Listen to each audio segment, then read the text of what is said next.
Mwaramutse banyamwuga bita ku buzima bwo mu mutwe dukoresheje ibiganiro. Nishimiye kubana namwe aho tugiye gukina umukino tukereka bagenzi bacu bari hirya no hino mu gihugu cy'u Rwanda uburyo twakoresha umwitozo bita non-violent communication. Umwitozo dukoresha twitoza imvugo zidahutaza umuryango. Nitwa Uwitonze Tereza, abandi clinical psychologist and psychotherapist ukorera muri Mental Health Unity Foundation iherereye mu karere ka Huye mu murenge wa Ngoma. Ndabashimira mwese rero kuba mwemeye ko dufatanya kugira ngo uyu mwitozo tuwukore mu mukino, ariko umukino ugamije kwigisha role play. Imvugo idahutaza mu muryango.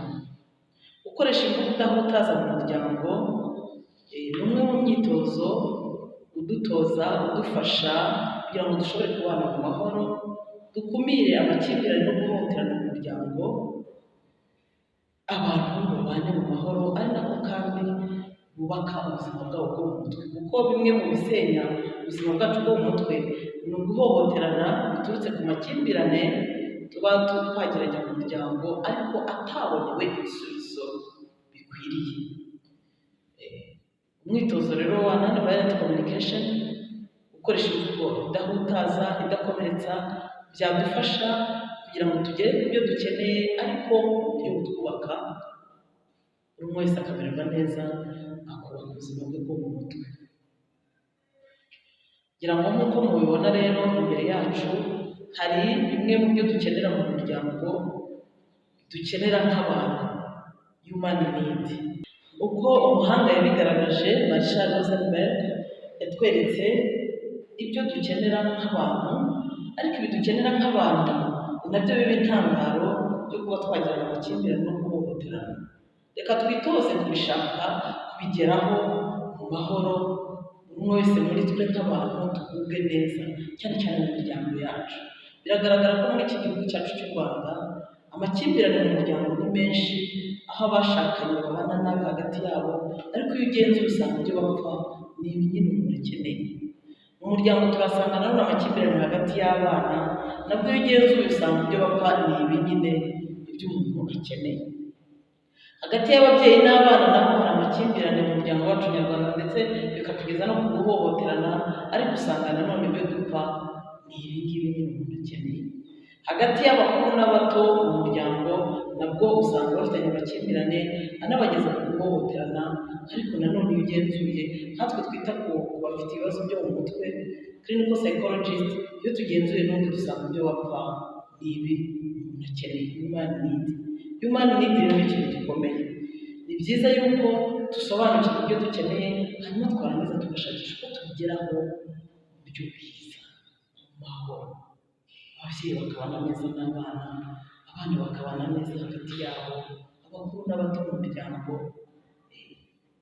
noneho tukabigeraho tukanubaka ubuzima bwacu bwo mu mutwe. Muri bimwe mu bisenya ubuzima bwo mu mutwe ni amakimbirane atakemutse neza, biganisha ku guhohoterana. Guhohoterana bikaza mu byiciro bitandukanye. Hari abahohoterana mu magambo mabi babwirana agasenya umutima, hari abahohoterana bagasenya umubiri, umugabo akaba yakubita umugore, umugore akaba yakubita umugabo cyangwa se agakubita umwana. Hari abahohoterana nanone mu gusenya imitungo, kuyikoresha nabi bikarangira mu muryango habayemo ibibazo bikomeye, turabibona muri iki gihugu cyacu cy'u Rwanda. Hari abahohoterana nanone bisenya igitsina, ni ukuvuga ngo ihohotera ririmo ibice bine: hari psychological violence, sexual violence, economical violence na physical violence. Ibyo byose iyo ugenzuye nk'umunyamwuga wita ku buzima bwo mu mutwe ndabibona nta kindi kibitera, ni ibyo dukeneye umuntu atagezeho mu buryo bwiza. Niba rero ibyo dukeneye ari byo ntandaro yo kuba twabana nabi tugahohoterana mu muryango, nta buryo twabigeraho byiza, uburyo bwiza twabigeraho noneho buri wese agatekana, tukabana neza mu mahoro, bityo urugo rugashobora gutera intambwe y'iterambere aho kudindizwa no guhohoterana. Yego, ntekereza ko birashoboka. Tugiye rero gukora umwitozo aho twitoza gukoresha imvugo zidahutaza, imvugo idakomeretsa, bituganisha mu gukumira amakimbirane no guhohoterana, ndetse kandi bikagira uruhare noneho mu gutuma umuryango utera imbere aho guhora duhohoterana bidusubiza inyuma. Yego, ndi kumwe hano n'abavolonteri rero bemeye gukorana nanjye kugira ngo umwitozo tuwubagezeho, kuko njye jyenyine ntabwo byari koroha ko ukora ngo mubone gukorwa. Niyo mpamvu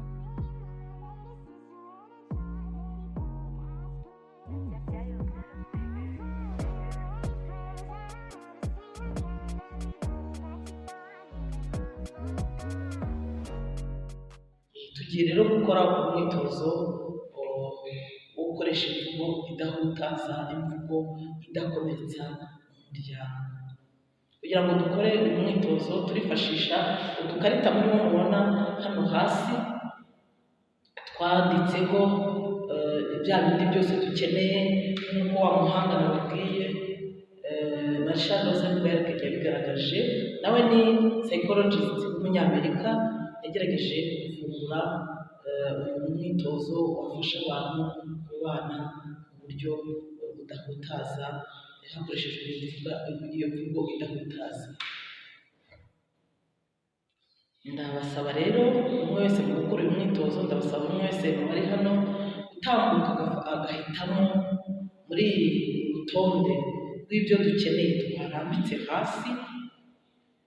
Tambuka ufate icyo ukeneye mu buzima bwawe, hanyuma numara kugihitamo urareba icyo ukeneye, ikijyanye n'icyo ukeneye. Ubu nonaha kuko tugiye kubikora mu buryo bufatika noneho bwo kubigira mu kirere. Uratambuka ufate icyo ukeneye mu buzima bwawe ubu, nurangiza ugerageze kugenda ubihuza nuko wiyumva mu gihe utagifite, hanyuma kandi unabihuze n'ingamba kugira ngo ubigereho neza noneho ntawe utaje.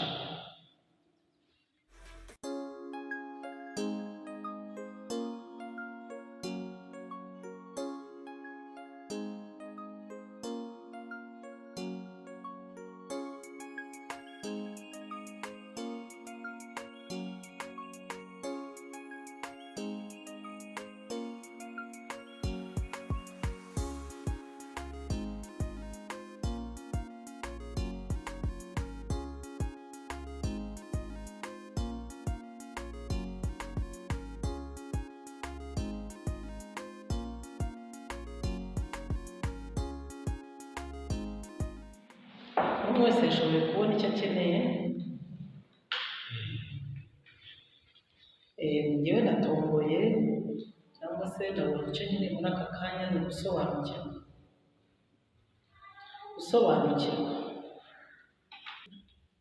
Gusobanukirwa, nakiriye ubutumire bw'uko ndi busurwe n'abashyitsi baturutse mu karere, ariko mu by'ukuri ntibambwiye icyo bakeneye kuri jyewe igihe bari bungereho hano mu kazi muri MHDF. Byanteye ubwoba, numvise mfite ubwoba ko sinzi icyo barashaka.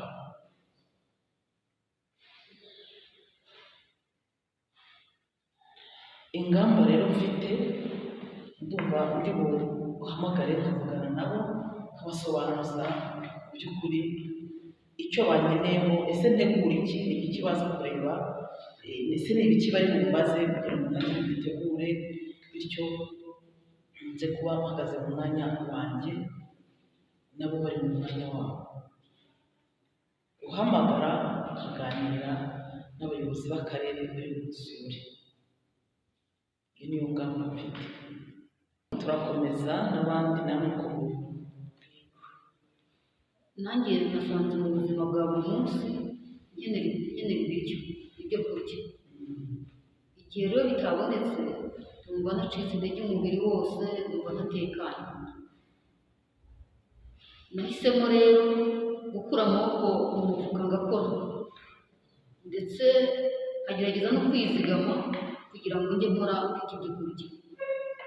Nahisemo uburenganzira bwo kuvuga, impamvu nuko iyo mbuze nuko iyo umuntu atangiye gutanga igitekerezo n'akabwira ati ceceka, numvishe bibangama, ngira amarangamutima y'agahinda gakabije. Ingamba rero numva mfite ni uko negera umuntu nkavuga ko mfite nanjye uburenganzira bwo kuba namusubiza igihe ashaka ko hari ibyo amufashije. Aka kanya mpisemo amahoro y'umutima. Impamvu mpisemo amahoro y'umutima, hari umuvandimwe wampamagaye arambwira ngo urashaka ngo nzaze tuganire. Ndimo ndibaza se ubu ni icyo anshakira. Aka kanya ibyiyumviro mfite ndi kumva nta mahoro mfite, ndumva mbangamiwe, ese baranshakira iki, se nzavuga iki, ndumva muri njye ndatuje. Nicyo cyatumye mpitamo aka kantu, ariko ubu ndi kwibaza ikintu ndi bukore kugira ngo numve nagira ayo mahoro. Twibaza se mbanze muhamagare kuri telefone abimbwire, ese kujyayo nzabyikorere. Ariko ubu ndi kumva ikintu ndi bukore, ndi gushaka amayinite amuhamagara amusobanuza icyo ashaka kumbwira kugira ngo mbashe kumva ntuje, mbone nuko nkurikirana ibindi.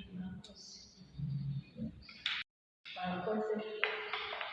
Rero icyo nahisemo aka kanya kandi nkunda gukenera mu buzima bwa buri munsi, nahisemo amazi. Impamvu nahisemo amazi, kubera kubyuka kare nijoro gutwara amazi, kandi igihe cyose mba mfite inyota. Ndakomeje kwitekerezaho no kuza mbitekerezaho, nibaza ukuntu nca ku buryo nibagiwe amazi kandi nari nayashyize hafi mu bitekerezo byakenewe, ariko amazi ni ikintu nkenera buri munsi. Ubwo rero ingamba nafashe, navuga nimba n'akanya gatoya njya gushaka amazi.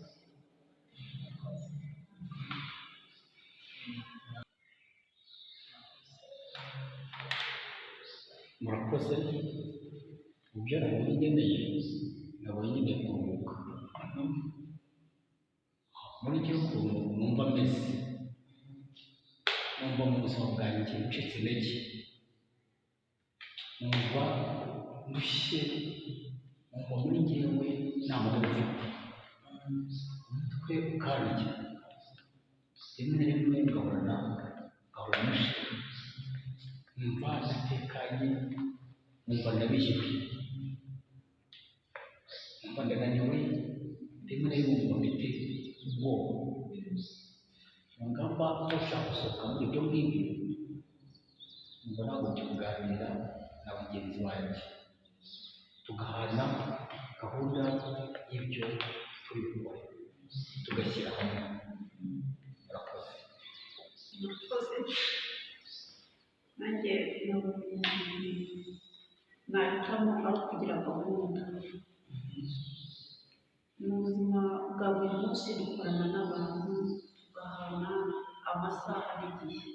Iyo rero ufitanye n'abantu gahunda hakagira umuntu yica gahunda zanjye ziri gukurikiyeho n'iz'abandi, birambabaza, biranambangamira, mba numva mfite n'umujinya n'uburakari ku buryo mba numva n'ibindi biri gukurikiyeho nabisubika. Ubwo rero mu ngamba nafashe njyewe nihereyeho, iyo mfitanye gahunda n'abantu nkora buryo kinyubahiriza kugira ngo naza kugira ngo mbakamira nanjye bikamwambura. Ikindi ngerageza no mu bagize umuryango wanjye kubatuza, kugira gahunda, ibintu byabo bakabitegura kare no kubahiriza igihe kugira ngo tuzajya tubibunganyiramo. Murakoze cyane. Nawe musanze muri uyu mwanya icyo namenyereye cyane ari ubushobozi. Nabyutse mu gitondo numvaga hari gahunda dushaka gukora, ibyo nagombaga gukora kugira ngo ubashe kugenda neza. Nza kwisanga nta bushobozi mfite bwo gukora, ko ntabwo nari bimeze neza. Numvishe mbabaye cyane, numva ndimeze nacitse intege cyane, kubera ko ari ibyo nagombaga gukora kugira ngo bigende neza. Muri ibyo byose numvishe mu by'ukuri mu mutima ntameze neza, numva mfite bisa n'umugize stress cyangwa se umujagararo mu buzima bwanjye bwari bucitse intege kuko bari kugira kubikora. Ingamba nafashe rero nafashe ko ngomba kurushaho kumererwa neza kugira ngo nze kuza kubikora cyangwa se ntabikore neza ikindi gihe ko nzaba meze neza kurushaho. Murakoze cyane. Nanjye ikintu nahisemo numva nkeneye muri aka kanya kugira imbaraga. Naraye ntasinziriye neza nijoro bitewe n'uko nibagiwe gufata telefone yanjye ngo ngishyire muri siransiye kuko nsanzwe mbikora. Bigeze nijoro nko mu ma saa saba umuntu arampamagaye, irasoma cyane irankangura. Kandi iyo nkangutse hagati mu ijoro bigoye ko nongera kuko ndi gutotsi we n'ikintu kinderanje. Byatumye rero hano nageze hafi mu saa 11 bituma ntaruhuka neza, uburyo nabyutse narakariye umuntu wampamagaye. Ariko ingamba nafashe ni uko noneho telefone nzajya ndaragejeje nkabasha kuryama nkaruhuka neza. Murakoze nyiragatoni gufatanya waje ufite challenges nyinshi. Njye rero nari mu masaha kugira ngo nzagire uruhare mu kuba naba nagira uruhare rwiza mu mpinduka nziza z'abana banjye. Ni ukwanga ko kuba ari ubufatanye. Yego kugira ngo ubufatanye bugerweho harimo uruhare rwanjye, ariko bwari bwongeye buhagije kuko uwo mugari w'agavuga kuri psychology w'umwuga w'abantu benshi ntabwo ari umwuga w'umuntu. Ndabona rero challenge ihari, ariko ndifuza kugira uruhare mu kugira impinduka nziza mu mwuga wanjye n'iterambere ryawo, ariko hakenewe ubufatanye kuko njyewe nta kintu mbasha gukora. Akaba ari wo rwego rero strategy cyangwa se ingamba no kugira ngo uruhare rwanjye mbashe kwitanga, hanyuma nzagere kuri ubwo bufatanye kuko ngomba kubanza nkiga, ari nacyo kimbeshejeho muri aka kanya. Midi yanjye nanone ni ugusobanukirwa. Gusobanukirwa mu muryango, umugabo yagiye mu bukwe, yagiye mu bukwe i Kigali, bigera saa 5 z'ijoro ataratuvugisha tumenye ngo amerewe ate. Ese bahagurutse i Kigali kuko ubukwe bwari kugera saa 5 z'ijoro, ariko birumvikana i Kigali kugera i Huye urugendo. Twakomeje no kwibaza, ndahangayika, ubwoba, yewe n'abana mu rugo twibazaga byinshi. Ese bamerewe ate, umufasha wanjye amerewe ate. Nuko kuba ntatekanye n'abana badatekanye, nagerageje kumuhamagara kuri telefone yakamuca ubwoba burazamutse kurushaho. Urugendo rwo kuva Kigali uzi Huye ibashije none habaye ikidasanzwe. Saa 5 z'ijoro nateganyaga ko byibura bagombye kuba bageze mu rugo mu saa 3 kuko bavuga ko ubukwe burangire saa 9. Saa 5 z'ijoro tutaramenya amakuru, ndahamagara ntiyacamo, ubwoba igipimo kiriyongera, kudatekana mu rugo biriyongera. Hanyuma rero izindi ngamba nashyizeho ni uko nari mbizi ko hari inshuti ye y'ingoma bari bajyanye, namuhamagaye, inshuti ye nayihamagaye, nayo bibanza kwanga. Nanyuze no ku wundi wa gatatu bari bari kumwe. Izo ngamba nizo nakomeje gukoresha kugira ngo ikibazo gikemuke, biza kurangira rero menye ko yari afite ikibazo cy'uko umuntu bushira, ariko bigatuma tutavugana.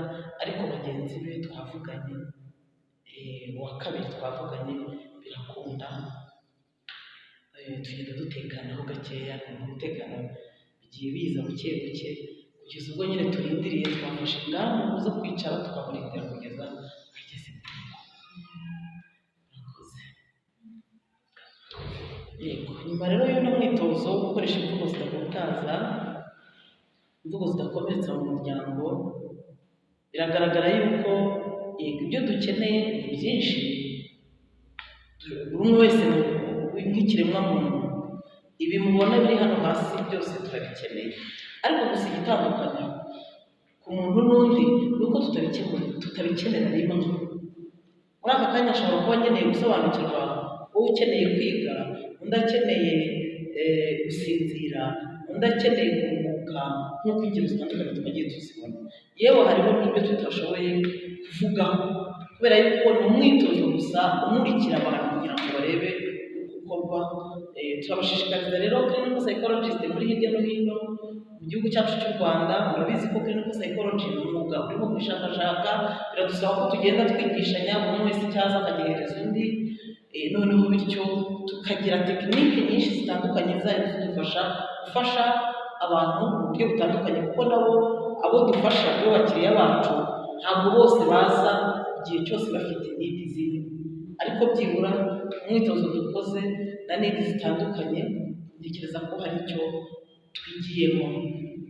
Dukomeze rero twigishanye kandi twihatire gushyigikira abo bakiriya bacu kugira ngo basobanukirwe n'ibibazo bafite, banasobanukirwe kandi n'uburyo babisohokamo, atari ngombwa ko abantu bahutazanyije, atari ngombwa ko habayeho guhohoterana mu muryango, kuko birashoboka nk'uko namwe mwabibonye. Birashoboka ko ibyo dukeneye twabigeraho neza tudahutaje bagenzi bacu, twabigeraho neza tudahohoteye. Byanaba na ngombwa iyo tubonye twebwe uburyo bwo gushyiraho ingamba butubanye buke, niyo mpamvu dusanga abakiriya basanga clinical psychologist kugira ngo bakomeze kwaguka mu bitekerezo, noneho ibibazo bifite bisohokemo neza mu mahoro, aribyo bidufasha kugana mu iterambere. Umuntu ufite ubuzima bwiza bwo mu mutwe biroroha ko iyo ahangana n'ibibazo bya buri munsi akabishakira ibisubizo bibereye, yigirira akamaro kandi akakagirira n'abandi. Mwakoze rero, twitoze kubana tudahutazanya, twitoze kubana tudakomeretsanya, dukoresha imvugo zidakomeretsa umuryango wacu.